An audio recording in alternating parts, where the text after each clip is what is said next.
Bismillahirrahmanirrahim. Assalamualaikum warahmatullahi wabarakatuh. Alhamdulillah. Kali ini saya akan menjawab sebuah pertanyaan yang cukup keren ya dari salah seorang viewer. Bagaimana cara melatih dan mempertajam mata hati? Ya, melatih dan mempertajam mata hati. Sebenarnya pertanyaan ini akan saya fokuskan kepada apa yang disebut dengan mata hati dulu. Ya, di sini ada mata, di sini ada hati. Dua item yang berbeda posisi. Kalau mata ini kita gunakan untuk melihat, hati ini kita gunakan untuk merasakan, gitu kan ya, katanya begitu. Meskipun secara fungsional tidak ya, hati ini fungsinya untuk menyerap racun, mengeluarkan racun begitu ya, secara hepar. Tapi kalau di sini hati itu kaitannya dengan perasaan, sehingga bukan hati secara fungsional. Pertanyaan saya, mengapa Anda mempertanyakan ini? Sebesar mana pemahaman Anda tentang mata hati itu? Bahwa sebenarnya mata hati itu mengapa sih kok harus dilatih dan dipertajam? Pertanyaannya, mata hati itu apa? Adakah kita paham sebenarnya bahwa Allah itu di dalam surat Syot ayat 72, Allah menyampaikan bahwa, berfirman bahwa, kutiupkan sebagian ruhku kepadamu. Maka tempat di dalam fisik manusia itu, sebelum ada fisik itu pasti ada ruhnya dulu. Anda disebut manusia ketika memiliki fisik dan memiliki ruh. Sementara ruh ini adalah hasil dari tiupan Allah secara langsung. Kalau kemudian ini tiupan Allah maka di dalam ruh inilah tersampaikannya sebuah petunjuk, ilmu mungkin, pemahaman baru, apapun yang terkait dengan wahyu mungkin, petunjuk dari Allah, apapun namanya. Maka ditiupkanlah, diberikanlah kepada ruh ini. Di mana tempatnya? Di dalam hati ini ada yang namanya kolbu. Disitulah tempatnya Allah itu memberikan petunjuk, ilmu, pemahaman, wahyu dan segala macam. Maka untuk Anda memiliki hati yang tajam, kolbu yang tajam, yang bisa mendapatkan ini semua, Anda harus memiliki hubungan yang baik dengan sang pemilik ini, bukan? Maka milikilah yang namanya koneksitas.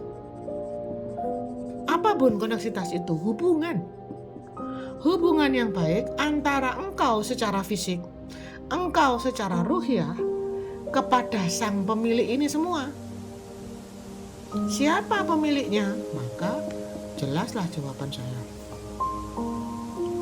Kalau kemudian Anda tidak memiliki proses koneksitas yang baik, ya bagaimana mungkin Allah bisa merespon apa yang ingin Anda latih dan ingin Anda pertajam tadi?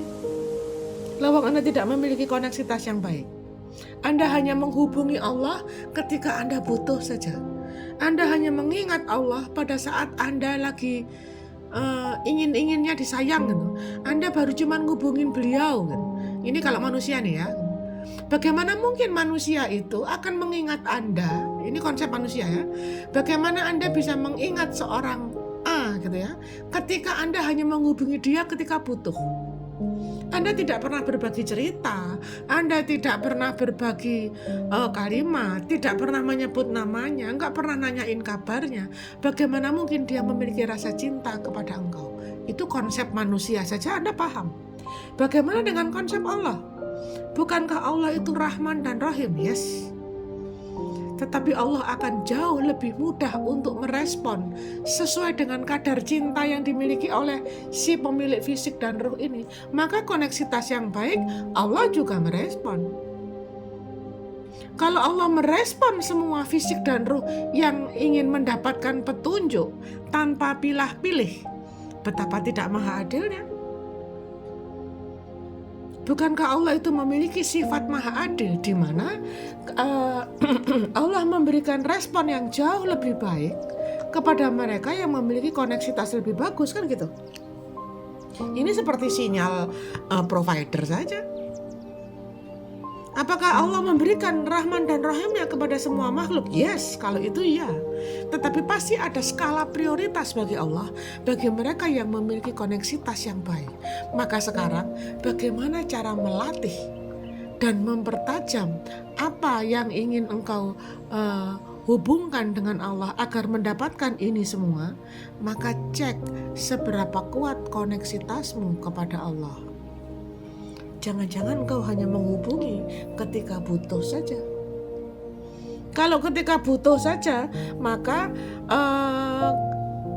Allah juga akan melihat engkau ya seperlunya lah, kalau orang Surabaya bilang tuh seandenge gitu. Suka-suka lah, bukan selalu merespon. Nah, lalu bagaimana caranya pun membuat kita koneksitas yang baik? Tentu amar ma'ruf nahi mungkar. Jauhi yang buruk, lakukan yang diperintahkan, kan begitu. Kalau engkau mengingat Allah di kala senangmu, maka Allah akan mengingatmu di kala sedihmu. Ketika engkau mengingat Allah di kala senang dan sedihmu, maka Allah akan selalu merespon kamu kapanpun kamu mau. Konsep sudah. Kalau tidak paham dengan itu, maka Anda nggak akan bisa memperlatih bagaimanapun caranya. So, gimana caranya? Lakukan apapun yang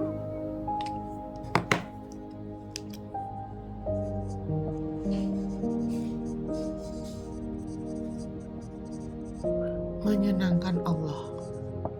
Ini tentang bagaimana engkau selama ini selalu melihat bagaimana Allah bekerja dalam hidupmu, bagaimana Allah senantiasa menemani, bagaimana Allah senantiasa menunjukkan kebesarannya melalui telinga Anda, melalui mata Anda, melalui langkah kaki Anda, melalui suara yang Anda bisa lihat, tidak Anda dengar. Bagaimana engkau selama ini melihat dan menyenangkan Allah dalam setiap langkahmu? Bagaimana caramu? Engkau tahu pasti caranya. Kalau Allah suka dengan hambanya yang sabar, sabar. Allah suka dengan hambanya yang bertawakal, berikhlas hati, memaafkan, menyenangkan, maka lakukan itu.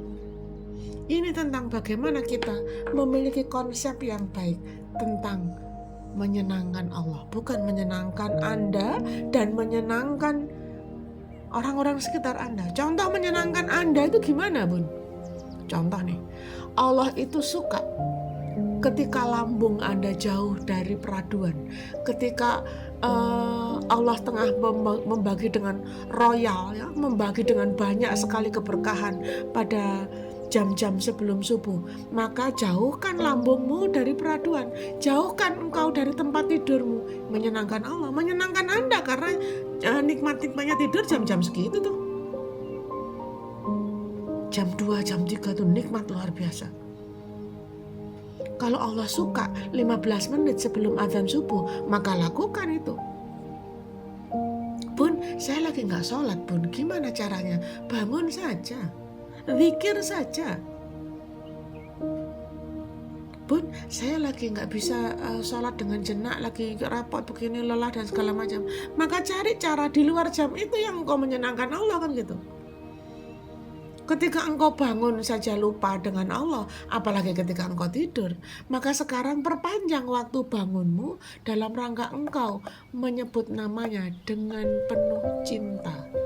Ini tentang bagaimana engkau mencintai Allah dan melihat Allah dalam kehidupan kita sehari-hari. Maka cara cara untuk melatih dan mempertajam mata hati tentu saja dengan Anda memiliki koneksitas. Maka nanti lihat dulu deh, kalau ini sudah diperbaiki, ini sudah di jalinan-jalinan, rajutan-rajutan koneksitas itu terjadi, gelombangnya menguat, nanti Anda akan melihat bagaimana Allah akan mudah memberikan petunjuk, memberikan pemahaman, memberikan apapun lah yang Anda inginkan begitu. Bahkan tanpa Anda sampaikan, Allah akan menyiapkan orang-orang, menggerakkan orang-orang di sekitar Anda untuk menghadirkan apa yang Anda inginkan. Gitu ya. Jadi semoga video singkat ini bisa membuat kita memahami bagaimana cara kita untuk melakukan sebuah hubungan yang baik, mengingat Allah bukan hanya pada saat kita sedang membutuhkan Allah, di saat kita sedang sedih, tetapi juga mengingat Allah di kala senang kita, di kala bahagia kita, selalu tahu apa yang bisa kita lakukan dalam rangka kita tengah menyebut namanya karena cinta, bukan karena butuh saja, bukan karena ingin saja. Gitu ya. Semoga video ini bermanfaat untuk Anda. Anda boleh share, boleh komen, boleh subscribe channel ini, karena semakin banyak yang bisa Anda lakukan untuk channel ini, maka itu akan semakin menambah semangat saya untuk bisa membuat video-video baru. Anda boleh bertanya kepada saya melalui pertanyaan dalam komen ya, atau ke DM saya atau ke WhatsApp saya, silahkan untuk kemudian saya bahas dalam bentuk video seperti ini. Semoga bermanfaat. Sampai ketemu di video saya selanjutnya. Like, share, and subscribe. Thank you. Assalamualaikum warahmatullahi wabarakatuh.